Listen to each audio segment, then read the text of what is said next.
Greetings and welcome to Hexed Encountered. I'm Joe. In this video, we are going to be doing a first look at the game Eagles in the Sky from Revolution Games.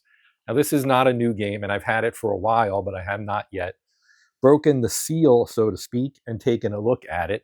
And this being a month where I was kind of trying to focus on World War I games, I thought it might be interesting to take a look at this game and perhaps ask you guys, and that'll be in a separate video, but ask you guys which of the 3 air war games that I have for the First World War you would like to maybe see this month, assuming I can squeeze it in. And I'm going to do that, as I said, as a separate video, which you may actually see before you see this one. So depending on the order in which I release these, you may see this one after or before you see the choice video. Anyway, to get back to business here, this is from Revolution Games. Let's take a look at the back of the box. Okay, it's designed by Mike Lemick, and the developer is Dave Stifler. And so this is a 2-player game. First of all, I want to say that so that we know it. I think it can be soloed if you kind of rig it up a little bit for that, because it does say it is a 2-player card-based game on plane-to-plane warfare during the last year and a half of the First World War. Players each command a flight of 1 to 6 aircraft during any of several types of missions, including patrols, photo recon, and even balloon busting. The game includes all of the major types of aircraft active on the Western Front in that period, including the Fokker triplane, the Sopwith Camel, the SPAD 13, and the Fokker D7. Okay, so the game may be played in one of 2 ways: individual engagements or campaigns in which the players control squadrons and complete 5 days of missions, taking into account losses, fatigue, and the requirements of higher headquarters. All right, so I'm not going to read all of this, but you get a look here at the counters. You can see there are some smaller counters and some larger aircraft counters that we will be seeing inside. What do we have inside? We've got a 22 by 17 inch play mat, a 2 by 1 and 1 5/8 counter sheets. So 2 1-inch counter sheets and 1 5/8 inch counter sheets. Then we've got engagement rulebook, which is 24 pages, the campaign rulebook, which is 12 pages, the campaign and squadron log pads, 5 double-sided player aid cards, and 110 playing cards. So having said that, let us now pause a moment, and then we'll take a look inside the box. Open it up. And right on top, we've got our campaign game rulebook and our engagement rulebook. So we'll start with the engagement rulebook, which I think is probably the core of the game, and we'll save the campaign for a moment, and then you can see our campaign logs. I'm going to slide that off to the side as well. Let me zoom in a little bit, and we'll take a look at this rulebook. All right, here's our rulebook. So we've got our introduction, which basically covers what we saw in the back of the box, you know, the basics. Our component list, which I did read off the back, there's a little bit more explanation here in that you've got campaign cards and the Allied aircraft marker display and the German aircraft marker display, so kind of a little bit more detail. And our aircraft counters, we've got 2 types of aircraft: scouts, which are fighters, and the 2-seaters, which are bombers and reconnaissance. Each aircraft counter represents 1 aircraft, right? They do explain about the German CL and J class ground attack aircraft. They were 2-seaters. They were used as escorts and even interceptors against Allied bombing raids. So they consider them to be scouts, while the J class machines are 2-seaters, so bomber and reconnaissance. Scouts were the World War I form of what today are called fighters, and they operate in flights of 1 to 6 aircraft. The flight leader must be assigned to one of the aircraft in the flight. Allied scouts are a tan background. Germans are gray-green background. And you've got mission aircraft, which are 2-seaters. They are the raison d'etre for the war in the air. They perform a large variety of missions, including artillery spotting, photo recon, and bombing. 2-seaters operate either as a lone aircraft or in formations of 2 to 3. Allied 2-seaters have blue backgrounds. Germans have gray backgrounds. 2-seaters, something of a misnomer because some of them had crews of 3, others 1. In addition, a few scouts, such as the famous Bristol fighter, had two-man crews. Rating. So what are the aircraft rating in? Performance, climb, dive, speed, and agility. In all cases, the higher numbers are better. Defensive class, they fall into one of four categories, identified by the letter F for fragile, N for normal, S for sturdy, or A for armored. Almost all the aircraft in this game are normal or sturdy. Armored aircraft were rare, but at this point in the war, most of the fragile planes had been taken out of service. Guns. World War I aircraft almost invariably carried one or two forward-firing machine guns. The number carried by individual aircraft is indicated on the counter. Some aircraft have two numbers separated by a dash. The first number indicates the number of forward-firing machine guns. The second, the number of guns the rear gunner has. Finally, an L in place of or following the number indicates a wing-mounted Lewis gun. Bombs. Bomb symbols on the counter represent the number of points of bombs that a particular aircraft is capable of carrying. A red bomb symbol indicates very light bomb load. Some aircraft has special characteristics indicated on the counter. We'll see section 13 for that.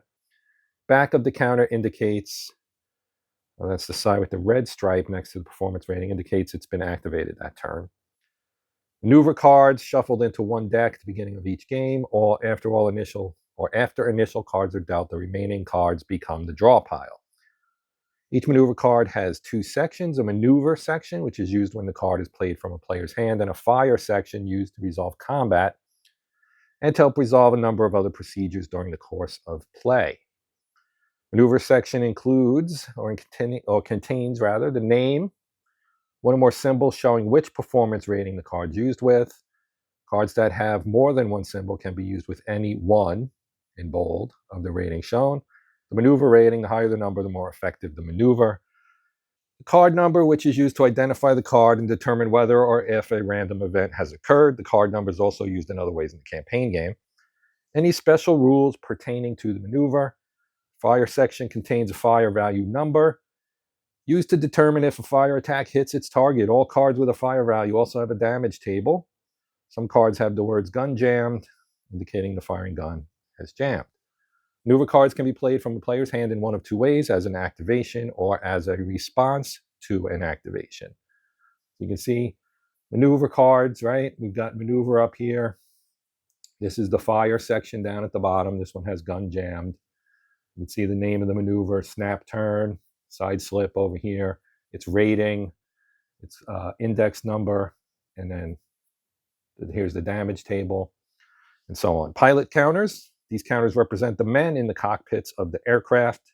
There are 5 types of pilots: green, inexperienced, experienced, flight leaders, and famous aces. They are in section 14. So you've got negative effects here on the green that you can see. Inexperience also has one. There's an ace indicator here. That is the Red Baron, von Richthofen. We've got his leadership rating and his flying rating, and you can see that Fournier has the same kind of thing here. Obviously, the tan would indicate these are Allied fighter pilots or Allied pilots, and these are Germans. A German scout, you've got your aircraft type, the Albatros D3, its designation, its climb rating, its dive rating, its speed rating, and its agility rating. And you can see the symbols for them, which you can also see up here on the maneuver types. So this here apparently would use speed and agility. Then you've got your number of guns, your special characteristics, and your defense class, which in this case would be normal. 2-seaters, number of pilot guns, number of gunner guns, 1 and 1. It's got 4 bomb symbols on it, bomb points. So it has, this one would have 2, this one would have 4. And then again, it's got its ratings just like the scouts did. Markers, of course, playmat, which is where you're going to play. The aircraft are deployed during an engagement. Contains a section for unengaged aircraft divided by altitude level plus a number of dogfight displays. It also contains a zone track to display which zone the engagement takes place, and a game turn track, as well as spaces to hold aircraft that have been shot down and aircraft that have to undergo the safe return procedure in the campaign game only. Player aid cards for random events and aircraft availability. Card 2, sequence of play for the engagements. charts to set up the engagements and the victory and glory point tables. Card 3 is tables needed during engagements, the weather table, and the campaign sequence of play. Then you have 2 aircraft display cards, one for the Allies and one for the Germans. Players can use these displays to hold information markers and reduce clutter on the aircraft counters on the playmat. Glossary, I'm not going to go through all of this. Here's our setup and play. You select your sides, what engagement you're going to play, year and month, determine who's the attacker, select the zone in which the engagement takes place. Stupid chair. Select the zone in which the engagement takes place. Each player selects the aircraft in his flight. Selects a player leader, draws a card to determine initial altitude level, or follow the instructions for other, that would be for patrol, or follow the instructions for other engagement types concerning altitude. Starting altitude is predetermined in the campaign game. Determine weather is optional. Deal out initial hand or maneuver cards. Play the engagement. Determine victory. Okay, then you have your sides. In the Eagles in the sky, the only member of Central Powers represented is Germany, and all Central Powers aircraft are German. Engagement type. So you pick your types. Then we have zones, which is where the engagements take place, the different aircraft, the flight leader. You place all flight leaders in a cup and you draw one randomly and assign that to an aircraft. Initial altitude, weather, maneuver cards. So explanations of all of this. Then your sequence of play. We've got the engagements are played in game turns, each several phases. If I remember correctly from earlier, it's 8 game turns per engagement. When one of the conditions for ending the activation phase has been met, go to the end phase. You have random events. You draw a card, you cross-index the card number with the appropriate column on the random events table. This phase does not occur on the first turn. Initiatives. Players determine which side will have the first activation as per 6.0. You draw your cards. Players may discard cards up to the number allowed. Each player then draws cards until they reach their hand size. This phase does not occur on the first turn. Activation. Player with the initiative activates one of his aircraft by playing a maneuver card, or he passes. If he performs a targeted activation, the target aircraft may play a response card. Okay, and then you alternate. Then you've got the end phase. Then we have our random events, which can do things like add aircraft, remove aircraft, clouds, flak, no event, and special. Initiative. The side with the fewest scouts in its flight gets initiative. Interesting. Okay. Card draw, your hand size. It's equal to the number of friendly scouts currently on the playmat plus either the leadership rating or flying rating of his flight leader. The rating used in a particular engagement depends on the composition of the player's original flight. Okay. Balloons do not count towards hand size. Balloons and 2-seaters. Discards, you can discard. Activation, so you've got requirements for that. I won't go into great detail on this. Activation requirements, and then your targeted activation, which means you're targeting an enemy aircraft. So there's explanation for that. Falling leaf can only be played as a targeted activation and only against aircraft tailing the activated plane.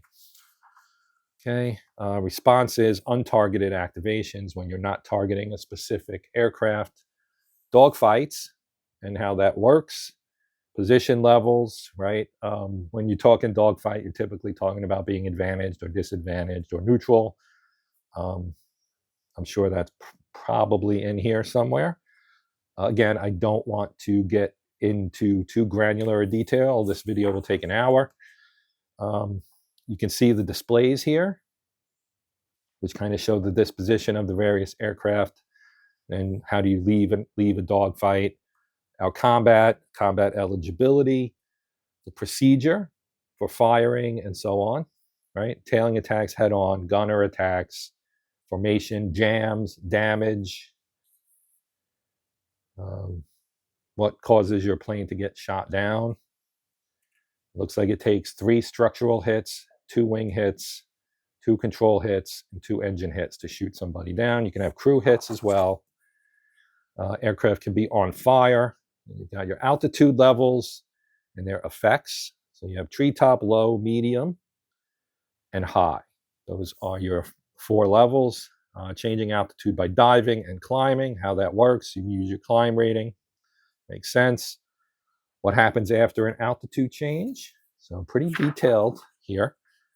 Escaping, aircraft special characteristics, covered guns, dual controls, your front gunner, high altitude engine, unreliable engine, weak wings, individual characteristics optional for various types of aircraft. You can see the Sopwith Camel, the Fokker D7 and D7F, the SPAD 13, the AEG GIV. And our pilots, you have 3 levels, or 5 levels rather, of pilot quality. We already read those off. And here they are in detail: green pilots, inexperienced pilots, experienced pilots, flight leaders, and aces. Special targets and weapons, so strafing, balloons, bombing, wing-mounted Lewis guns, La Prior rockets, incendiary ammo, engagement types, and victory points, how that works. 8 possible types of engagement: patrol, artillery spotting, photo recon, contact patrol, trench strafing, bombing, airfield attack, and balloon busting. And the victory points and the glory points, which are separate. And engagement, victory points, and special rules. And then we get our credits, and then we get historical scenarios. So this one is a solitaire one, scenario 1. Frank Luke announced on September 16th, 1918, that he and his wingman Joseph Wainer would destroy 3 balloons near St. Mihiel starting at 7:05 p.m. And you would get 2 SPAD 13s and experienced pilot Frank Luke, 1 balloon for the Germans. And so it teaches you, I guess, how to destroy the balloons or attack balloons. Then you've got other scenarios listed here. We've got 7 through this page. 8 total. Then you've got your ace ratings and abilities. There's the Red Baron, Manfred von Richthofen, Werner Voss, Ernst Udet, Bruno Lertze, Rene Fonck, Georges Guynemer, Raymond Collishaw, James McCudden, Eddie Rickenbacker. So you've got French, British, American, and Frank Luke. In the back has our TOC, table of contents. Now, to try and keep this moving along, this is taking longer than I thought it would, but that's because the rules are fairly detailed. Here's our campaign rules. So additional components pertaining to the campaign. How do you set up and play the campaign? So there are historical campaigns with month and year in which they occur. Again, I think this is 5 missions based on what we saw earlier. Here's our campaign sequence of play. You've got pre-dawn, morning, afternoon, and evening phases. So 1 day. Campaigns are 5 days long. Each day is composed of several phases. At the end of the 5th day, the players determine victory. And you've got missions and how you determine what mission table, campaign log sheet, and mission resolution. Your post-mission activity. So what happens when you return, safe return, weather. And then the encounters and the resolution thereof. Fatigue points. So you get fatigue points when you're playing the campaign. Pilots get tired. They're human beings. What happens when they're exhausted? Gunners and fatigue, advancement and promotion, how you become an ace. You shoot down 3 enemy aircraft during the course of a campaign. Or any other pilot. If the flight leader shoots down 3 or another pilot shoots down 5, they become an ace and get +1 to their fire value on tailing attacks during the next mission after he becomes an ace. Flight leaders counters use their backside, which has a +1 for ace status on it. Okay. Traditional number of kills needed to make ace is 5. Yes. The game assumes any flight leader already has gotten 2 before the start of the campaign, so that's why they only need 3. Repair, replacements, and recovery. How you recover from wounds, replacements, events. Some are specific to the campaign. Then you've got engagement, special effects, events rather, aces, clearing skies, engine trouble, 56 Squadron, Yasta 11, Yasta Elf, Lucky Shot, Out of the Sun, Thunderstorm, Wind Change, Withdrawal, campaign events. And you can see all the different campaign events and campaign game victory. Then extended example of play. First, they have a normal activity campaign. Here's a look at the logs. as they are filled out. And again, we get a table of contents. So let's look at the rest of the components here.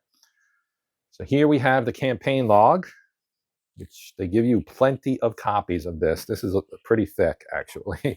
There's a lot. You can photocopy it, but there are a lot of these, so you might be able to go through a lot of play before you run out.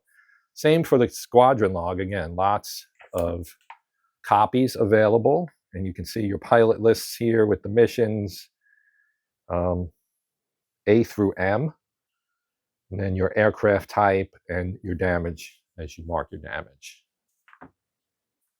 Player aid cards. So here we have player chart 1. It's got the damage table on it. You can see superficial, structural, wing, control, engine, on fire, crew. At the bottom, you've got fatigue. This would be campaign game related, I guess. Safe return table. Over here, we've got the encounter table and the replacement table. On the back, weather. This is chart 2, weather effects table, campaign sequence of play. And campaign game setup, also on there. This one is the various campaigns. You've got the quiet sector campaign, the normal activity campaign, and you can see what you get. So there's different events, special events for engagements, and then the various missions that you're going to draw via card, I guess.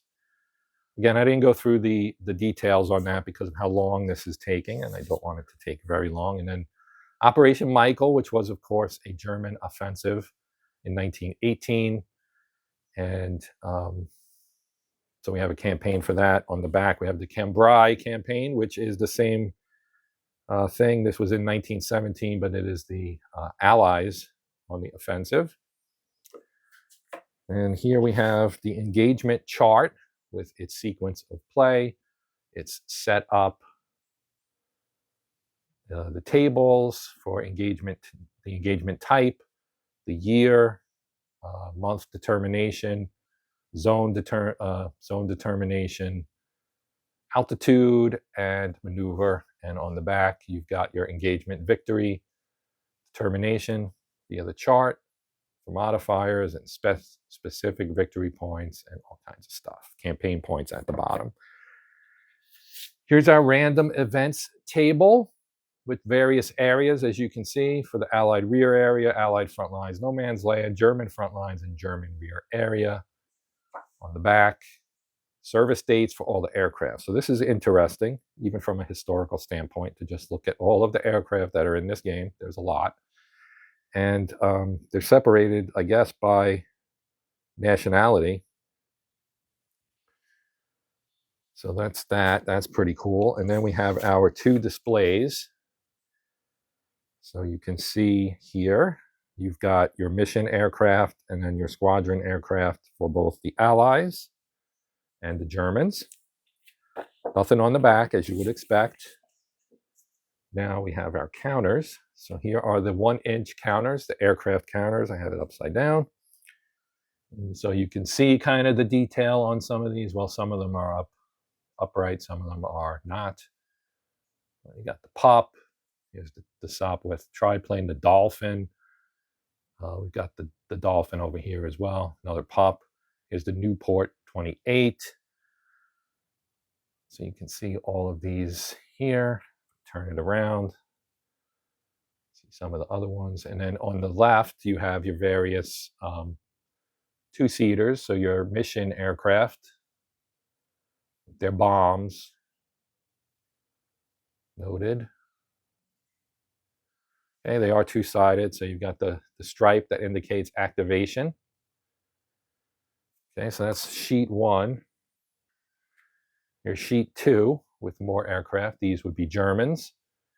There's the Fokker DR-1, famous red paint scheme. So this column's upright, and this is upside down, then upright, upside down, and so on, right? That's just how they printed them. And here are there's a balloon counter and the German 2-seaters as well. including the AEG GIV, which could carry 4 bombs, and the back with the red stripes. All right, and then we have our 5/8 inch counters. So these would be the pilots and the markers. You can see your allied pilots up there, your turn marker.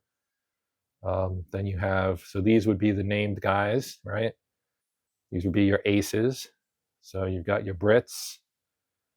Got a couple Americans up here, I guess. And then various, we've got French as well. Well, these are the aces, I guess, and these are just regular pilots. They have the national symbol on there that indicates that that's an ace, I believe. So there's Richthofen, Voss, Udit, and Lurzer, and the greens, and so on, right? Cloud marker, climb, progress, altitude markers, I think, treetop, engagement, guns jammed, Lewis gun, ammo low, your bombs, pilots wounded, control hits, wing hits, structural hits, and then numerical markers, your zone marker. Of course, there is a back, and turn it over. So here's the back. You can see glory points. I guess if you shoot down the Red Baron, you get 10 glory points. Guns broken, out of ammo, incendiary ammo, rockets. Pilot dead. Control hit, wing hit, structural hit, and so on. So those are our markers. Now let's take a look at the board here. And that is not upside down. This is a 2-player game, so you can see. Let me zoom out a little bit. Okay, so here is a look at the board. So being a 2-player game, you've got over here is for the player facing this way, and then over on this side is the player facing that way. Each have your sequence of play. Here is the altitude level track for where your planes are located, from treetop to low to medium to high. And then you've got various tracks for the aircraft, as well as shot down and safe return. And you got the game logo down here. And your turn track is here, and the zone is over here as well. So this is your playmat, as opposed to saying map. I mean, in many games, this would be your map board, but in this case, it's a play board. So that is that. And then we've got these guys, the cards, okay? I don't typically open up the cards for these, only because I like them to be more of a mystery for when I do gameplay. So these are the cards. They appear to be pretty nice. The standard poker size cards, 110, I guess, in 255 card decks. And you can see, I mean, the cards all have the same kind of stuff on them. This has guns jammed. It's card 1. So I'm guessing 1 through 55 here, and this is 56. So this is probably 56 through 110 in this deck. You've got the maneuver up here at the top. Little nice illustration of how a barrel roll works. You've got a turn. You've got your guns jammed down here, and then you've got your firing and the damage table over here, whether you're firing with 1 gun or 2 guns. And you can see the fragile, normal, sturdy, and armored type where it gets hit. So that is that. So this is Eagles in the Sky. And that is going to do it for this first look video, right? Here's our game box again. So this is, as I mentioned, from Revolution Games and is designed by Mike Lemick. And I will be trying to do some gameplay of this at some point. But as I mentioned at the top, I am going to offer you guys the opportunity to vote between this one and 2 other games, which I will mention in the other video that I'm going to do momentarily, probably, to help determine which game gets played. So, quick shout out to my channel members. Thank you guys for your support. It is always appreciated. If you'd like to become a member, you can check it out by clicking on the join button on the YouTube player screen. It is right below the player window. It gives you the information on what's involved and what you get. And we have 2 levels, hexed and countered. And so check that out if you're interested. If not, I hope you enjoyed the video, and I do thank you for watching. If you have questions or comments, please put them in the comment section. I will try to get back to you as soon as I can. If you would be so kind as to consider liking, sharing, hyping, or possibly even becoming a subscriber, that would all be very welcome, and I would be appreciative, and thank you for considering it, or even more thanking goes out to you if you actually do it. I do this off the cuff every time, and the words change, but the meaning is usually the same, or always the same, I guess. If you're already a subscriber, thank you for being a subscriber. I appreciate the support. That is at long last going to do it.